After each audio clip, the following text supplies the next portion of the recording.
Assalamualaikum warahmatullahi wabarakatuh. Innal hamdalillah nahmaduhu wa nasta'inuhu wa nastaghfiruhu wa natubu ilayhi wa na'udzu billahi min shururi anfusina wa min sayyiati a'malina. May yahdihillahu fala mudilla lahu wa may yudlil fala hadiya lahu. Asyhadu an la ilaha illallah wahdahu la syarika lahu wa asyhadu anna Muhammadan 'abduhu wa rasuluhu la nabiyya ba'd. Amma ba'du, fa inna asdaqal hadithi kitabullah wa khairal hadi hadi Muhammadin sallallahu alaihi wasallam wa syarrul umuri muhdatsatuha fa inna kulla muhdatsatin bid'ah wa kulla bid'atin dhalalah wa kulla dhalalatin finnar. Jemaah pengajian rahimani wa rahimakumullah. Alhamdulillah, pada malam hari ini kita masih bisa duduk bersama mempelajari petunjuk-petunjuk Nabi kita, petunjuk terbaik yang diturunkan oleh Allah Subhanahu wa Ta'ala dan dikumpulkan oleh para ulama-ulama kita dalam kitab-kitab mereka. Salah satunya kitab Riyadhus Shalihin yang kita baca setiap malam Sabtu ini. Pertemuan yang telah lalu jemaah pengajian rahimani wa rahimakumullah, kita membaca bab fadlir roja, keutamaan berharap kepada Allah Subhanahu wa Ta'ala. Malam hari ini kita akan membaca bab yang ke-53, babul jam'i bainal khaufi war roja. Bab mengumpulkan menyatukan antara rasa takut dan rasa harap kepada Allah Subhanahu wa Ta'ala. Al-Imam An-Nawawi rahimahullah ta'ala berkata, ketahuilah annal mukhtar lil 'abdi, bahwasanya pendapat yang terpilih untuk seorang hamba. Jadi beliau mengisyaratkan bahwasanya ada perbedaan pendapat di kalangan para ulama. Beliau sendiri memilih pendapat yang beliau tulis dalam kitab Riyadhus Shalihin ini. Para ulama berpendapat, yang pertama, sebagian di antara mereka menganggap bahwasanya kita wajib menyetarakan antara rasa takut dan rasa harap kepada Allah Subhanahu wa Ta'ala. Alasannya karena siapa yang kelebihan rasa takut, bisa jadi dia akan putus asa dari rahmat Allah Subhanahu wa Ta'ala. Siapa yang kelebihan rasa harap, bisa jadi dia ingkar, tidak mengikuti larangan-larangan Allah Subhanahu wa Ta'ala. Oleh karena itu mestinya rasa takut tidak boleh lebih dari rasa harap. Begitu juga sebaliknya. Namun sebagian ulama lain berpendapat bahwasanya mestinya rasa takut itu kita lebihkan daripada rasa harap. Kenapa? Karena yang paling sulit dari bersabar, yaitu sabar dalam melepaskan diri dari kemaksiatan. Beribadah mudah, tapi meninggalkan kemaksiatan sedikit lebih sulit. Sebagian ulama lagi berkata bahwasanya mestinya rasa haraplah yang kita lebihkan daripada rasa takut. Kenapa? Mereka berkata bahwasanya Allah Subhanahu wa Ta'ala Maha Pengasih lagi Maha Penyayang. Kasih sayang Allah Subhanahu wa Ta'ala lebih luas daripada murka. Menunjukkan bahwasanya harapan kita kepada kasih sayang Allah Subhanahu wa Ta'ala mestinya lebih daripada rasa takut kita akan murka Allah Subhanahu wa Ta'ala. Karena rahmat Allah lebih besar daripada murka, lebih luas daripada murka.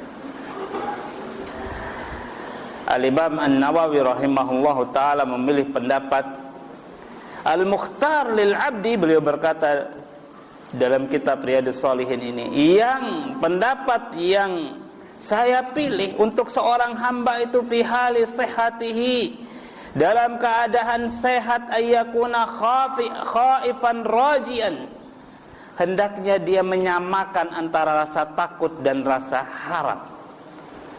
Wa yakunu khaufuhu wa raja'uhu sawa, rasa takut dan rasa harapnya sama. Wa fi halil maradi, tapi kalau dalam keadaan sakit, yumahhidur raja, maka hendaknya dia melebihkan rasa harap kepada Allah Subhanahu wa taala.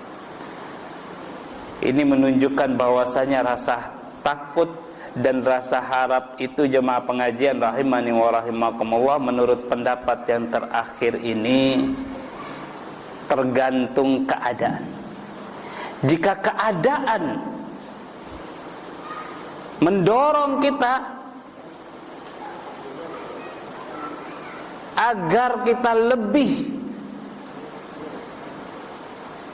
mengharap kepada Allah Subhanahu wa taala, maka kita perbesar rasa harap. Begitu juga sebaliknya. Kapan itu kita bisa ketahui? Hendaknya kita memperhatikan diri kita sendiri. Jika diri kita sudah mulai meremehkan dosa-dosa dan kemaksiatan, atau kita punya lingkungan yang subhanallah kemaksiatan lebih banyak daripada kebaikan-kebaikan, pada saat itu mestinya kita harus lebih meningkatkan rasa takut kepada Allah Subhanahu wa taala. Rasa takut dilebihkan daripada rasa harap. Tapi pada saat kita sedang beribadah, sedang mengharap kepada Allah Subhanahu wa taala, pada saat kita ditimpa musibah, maka pada saat itu rasa harap kita lebihkan daripada rasa takut. Jemaah pengajian rahimani wa rahimakumullah,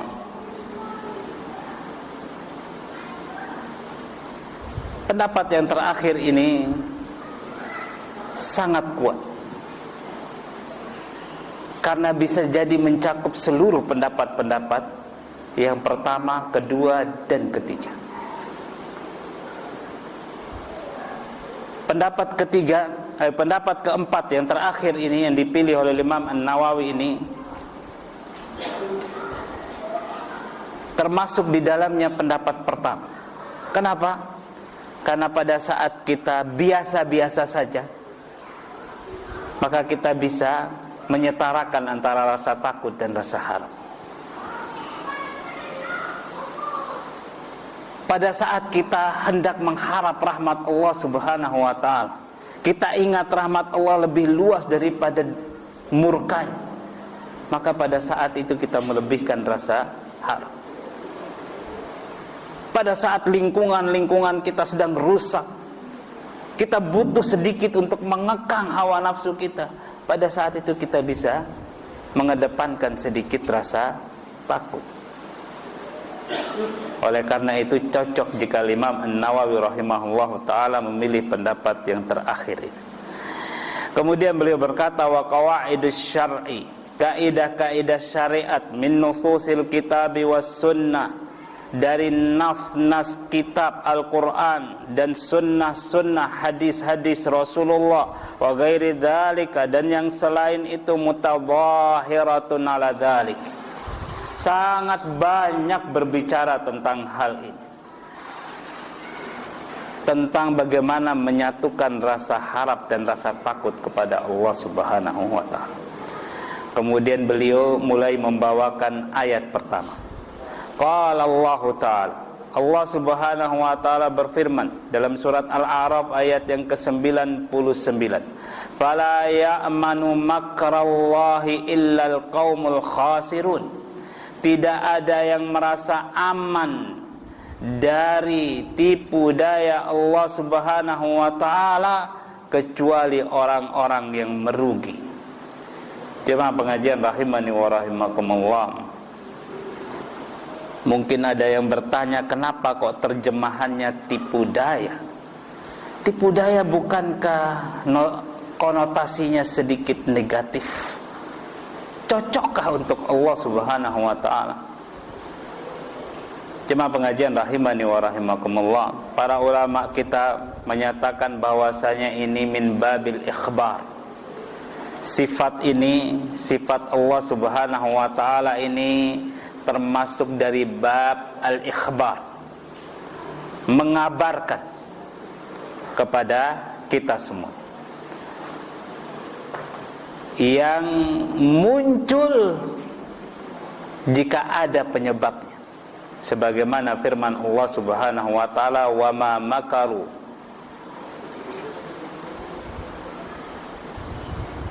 dan tidaklah mereka membuat makar kecuali Allah Subhanahu wa taala akan menipu mereka.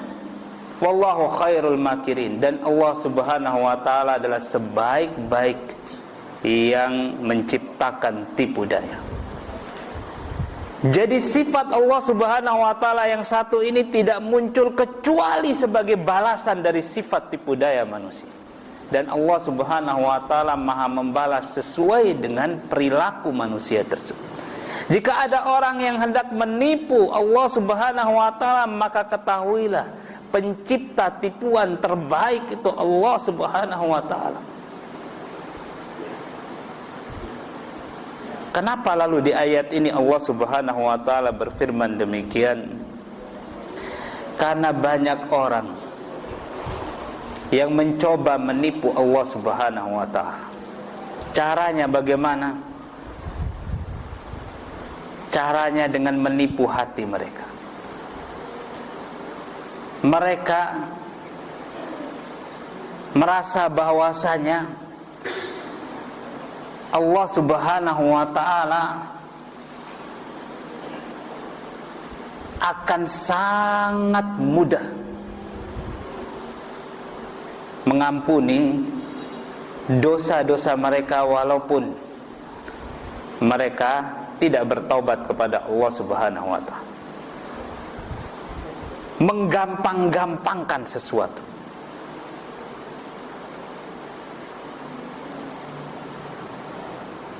Mereka menganggap bahwasanya tidak mungkin kami ini akan diazab oleh Allah Subhanahu wa taala karena Allah Maha Pengasih lagi Maha Penyayang. Mereka menganggap bagaimana bisa diazab orang muslim kok kita masih tetap sholat.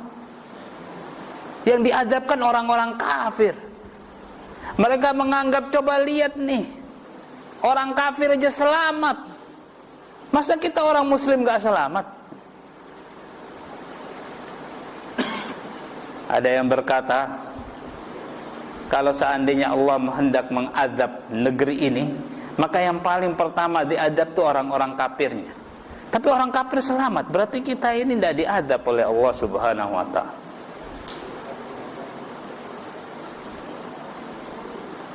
Jemaah pengajian rahimani wa rahimakumullah, semoga Allah Subhanahu wa taala merahmati kita semuanya. Dari mana datangnya retorika-retorika seperti ini yang membuat orang semakin percaya diri untuk melakukan kemaksiatan-kemaksiatan, yang membuat orang merasa bahwasanya ini biasa saja, aman-aman saja, tidak masalah, kita tidak perlu bertobat dari keadaan yang seperti ini. Tidak datang kecuali dari syaitan.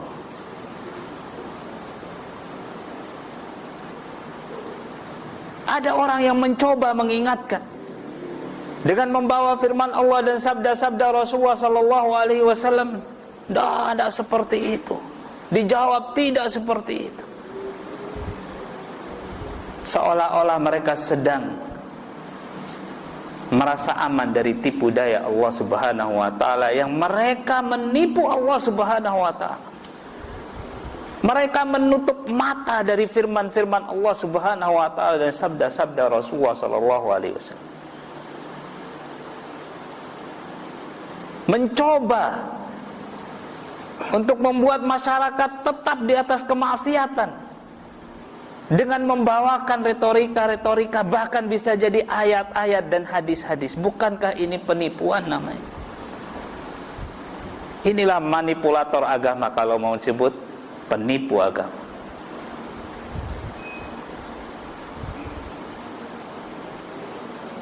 Dan orang yang seperti ini pantas mendapat tipuan dari Allah Subhanahu wa taala. Oleh karena itu Allah Subhanahu wa taala berfirman, "Fala ya'manu makrallahi illal qaumul khasirun." Tidak ada orang yang menganggap merasa aman dirinya dari tipuan Allah Subhanahu wa taala, tipu daya, balasan tipu daya dari Allah Subhanahu wa taala, kecuali orang-orang yang merugi. Jemaah pengajian rahimani wa rahimakumullah, semoga Allah Subhanahu wa taala merahmati kita semuanya. Di balik ayat ini kita bisa merasakan bahwasanya Allah Subhanahu wa taala hendak memompa rasa takut kita. Takutlah kepada Allah Subhanahu wa taala, jangan merasa aman. Bisa jadi kita dapat musibah, bisa jadi kita dihukum oleh Allah Subhanahu wa taala di muka bumi ini, bisa jadi karena perbuatan-perbuatan kita.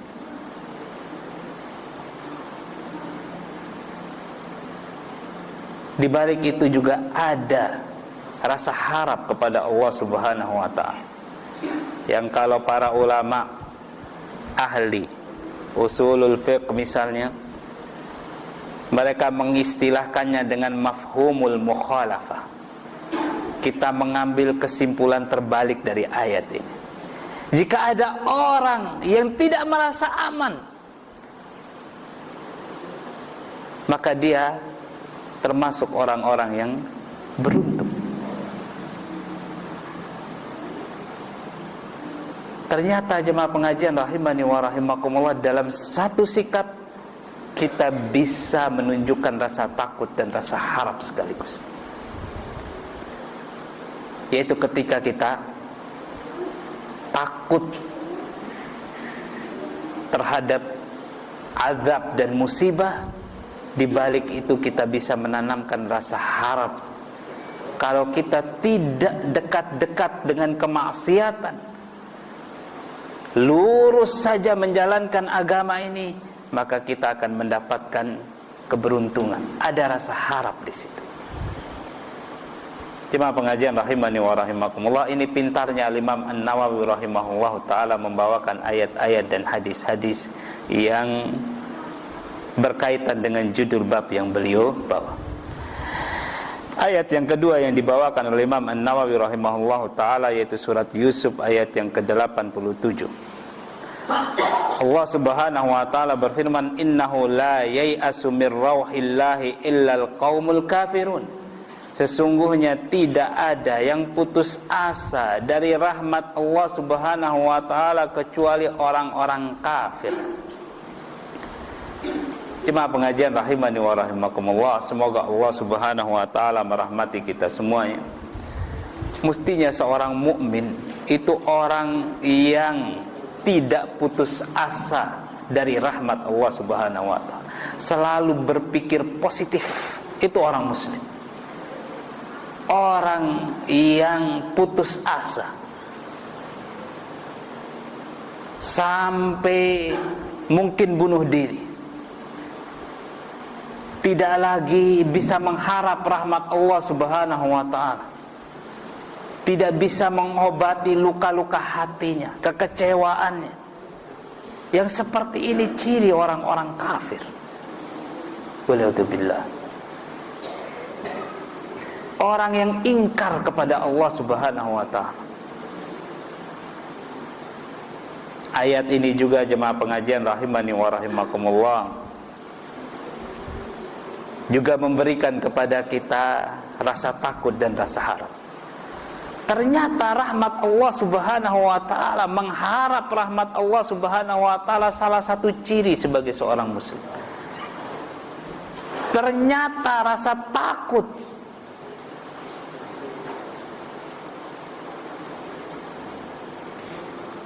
kehilangan kepercayaan akan turunnya rahmat Allah Subhanahu wa taala. Itu ciri orang-orang kafir, ciri orang-orang muslim, mohon maaf. Merasa kecewa yang berlebihan sampai tidak berharap akan datangnya rahmat Allah. Ini ciri orang kafir yang seperti ini. Jemaah pengajian rahimani wa rahimakumullah, semoga Allah Subhanahu wa taala merahmati kita semuanya. Kemudian ayat yang berikutnya yang dibawakan oleh Imam Nawawi, yaitu dari surat Ali Imran ayat yang ke-106. Allah berfirman, yauma tabyaddu wujuhun wa taswaddu wujuh. Pada hari di mana wajah-wajah itu menjadi putih cemerlang, dan pada saat itu juga ada wajah-wajah yang menghitam. Para ahli tafsir berkata bahwasanya ini terjadi di hari kiamat kelak. Wajah orang-orang yang beriman mengikuti Rasulullah sallallahu alaihi wasallam akan putih cemerlang. Wajah orang-orang yang sesat, yang tidak mengikuti Rasulullah sallallahu alaihi wasallam, terutama orang-orang kafir, akan menghitam. Wajah penduduk sorga akan cemerlang putih, wajah penduduk neraka akan hitam legam. Jemaah pengajian rahimani wa rahimakumullah, ayat ini juga mengumpulkan rasa takut dan rasa harap. Rasa takut dan rasa harap, jemaah pengajian rahimani wa rahimakumullah, bisa kita satukan dalam upaya kita mengikuti Rasulullah sallallahu alaihi wasallam, mengikuti contoh beliau dalam beragama.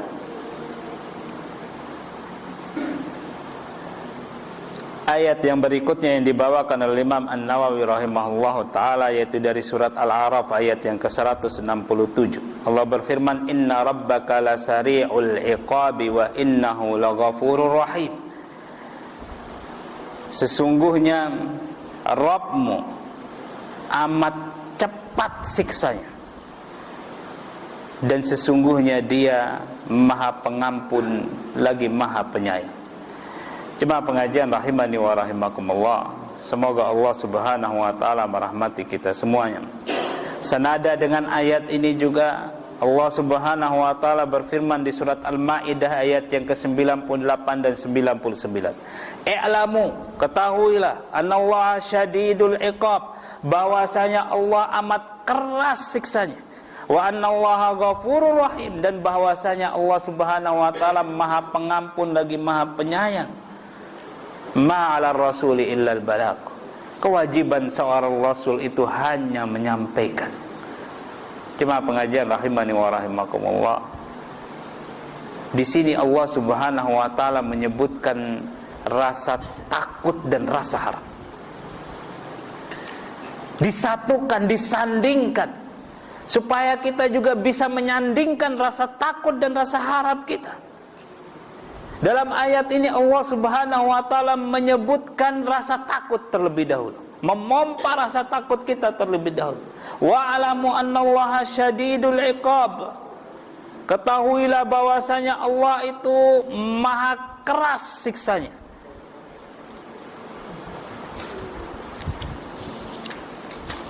Dan ayat yang kita baca tadi, inna rabbaka lasari'ul iqab, dan bahwasanya sesungguhnya Rabbmu amat cepat hukumannya.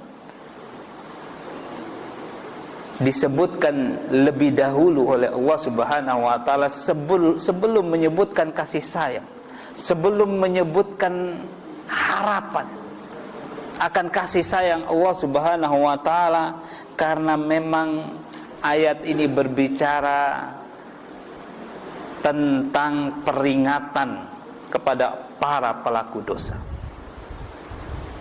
Dari sini Al-Imam An-Nawawi mengambil kesimpulan, kalau dosa dan kemaksiatan lebih banyak melingkupi kita, atau kita sedang terancam melakukan dosa dan kemaksiatan, maka mestinya yang kita kedepankan yaitu rasa takut terlebih dahulu. Lebihkan sedikit. Ini yang membuat Imam An-Nawawi memilih pendapat yang keempat. Karena Allah Subhanahu wa taala dalam kondisi yang seperti itu mendahulukan pemompaan terhadap rasa takut kepada Allah Subhanahu wa taala. Namun di ayat yang lain Allah Subhanahu wa taala berfirman, Nabbi ibadi, dalam surat Al-Hijr ayat yang ke-49 dan 50. Beritahukan kepada hambaku, Anni anal ghafurur rahim, bahwasanya aku ini adalah maha pengampun lagi maha penyayang. Wa anna adzabi huwal adzabil alim, huwal adzabul alim, bahwasanya azabku adalah azab yang pedih. Allah mendahulukan kasih sayang, ampunan dan kasih sayang, baru kemudian menyebutkan azabnya yang pedih. Karena dalam ayat ini Allah Subhanahu wa taala bercerita tentang dirinya, tentang sifat-sifatnya yang maha sempurna, yang pada asalnya rahmat Allah Subhanahu wa taala lebih luas daripada murkanya, ampunannya lebih luas daripada murkanya. Ini yang membuat Al-Imam An-Nawawi memilih pendapat yang keempat. Kalau dalam keadaan kita sedang memuliakan Allah dengan ibadah-ibadah, sedang memuja-muji Allah dengan kesempurnaan sifatnya, pada saat itu mestinya kita mengedepankan rasa harap kepada Allah Subhanahu wa taala. Kalau kita sedang ditimpa musibah misalnya, maka pada saat itu kita mengedepankan rasa harap kepada Allah Subhanahu wa taala. Seperti misalnya yang kita hadapi sekarang ini, musibah yang sedang menghantui dunia. Apa virus corona namanya ya, COVID-19. Apa sikap seorang mukmin pada saat ini? Apakah rasa takut atau rasa harap yang dikedepankan? Kalau kita tinjau dari sisi bahwasanya ini sebuah musibah, maka kita mestinya mengedepankan rasa harap kepada Allah Subhanahu wa taala. Kita ingatkan masyarakat kita supaya mereka tidak meninggalkan Allah Subhanahu wa taala dalam doa-doa mereka. Karena doa bagian dari rasa harap kepada Allah Subhanahu wa taala.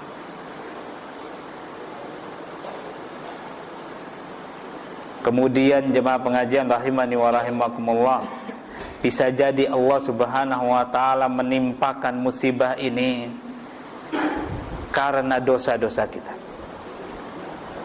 Allah Subhanahu wa taala berfirman, "Wa ma asabakum min musibatin illa bima kasabat aydikum." Tidaklah satu musibah menimpa kalian kecuali karena perbuatan tangan kalian. Muncul penyakit ini dan penyakit itu karena perbuatan manusia, dosa-dosa yang dikerjakan oleh manusia. Kalau mengingat yang satu ini, maka mestinya kita mengedepankan rasa takut kepada Allah Subhanahu wa taala. Tinggalkan kemaksiatan-kemaksiatan, kembali kepada Allah Subhanahu wa taala. Sangat mudah menggabungkannya. Cukup dengan satu sikap, tinggalkan kemaksiatan, dekati masjid, berdoa kepada Allah, beribadah. Tergabunglah di situ rasa takut dan rasa harap kepada Allah Subhanahu wa taala. Jemaah pengajian rahimani wa rahimakumullah, bahkan biasanya kita dalam doa menggabungkan rasa takut dan rasa harap. Selain berdoa minta surga, minta juga dijauhkan dari neraka Allah Subhanahu wa taala. Ayat yang berikutnya yang dibawakan oleh Imam An-Nawawi rahimahullahu taala, yaitu dari surat Al-Infitar, ayat yang ke-13 dan 14. Allah berfirman, innal abrara lafi na'im. Sesungguhnya orang-orang yang baik, yang soleh-soleh, dalam nikmat Allah Subhanahu wa taala, mendapatkan kenikmatan Allah Subhanahu wa taala, yaitu surganya Allah. Wa innal fujjara lafi jahim, dan sesungguhnya orang-orang fajir, pendosa, berada dalam neraka jahim. Dalam dua ayat yang berdekatan, Allah Subhanahu wa taala mewanti-wanti kita, memotivasi kita agar kita berharap surganya Allah dengan cara menjadi orang yang saleh, yang baik, dan agar kita takut akan azab Allah Subhanahu wa taala dengan cara tidak menjadi para pendosa. Ayat yang berikutnya yang dibawakan oleh Imam An-Nawawi, yaitu dari surat Al-Qari'ah ayat yang ke-6 sampai yang ke-9. Waktunya habis ya. Kita sisakan untuk pertemuan yang berikutnya insyaallah. Semoga Allah Subhanahu wa taala tetap memberikan kita taufik dan hidayah agar kita terus membaca firman Allah dan sabda-sabda Rasulullah dari kitab Riyadhus Shalihin.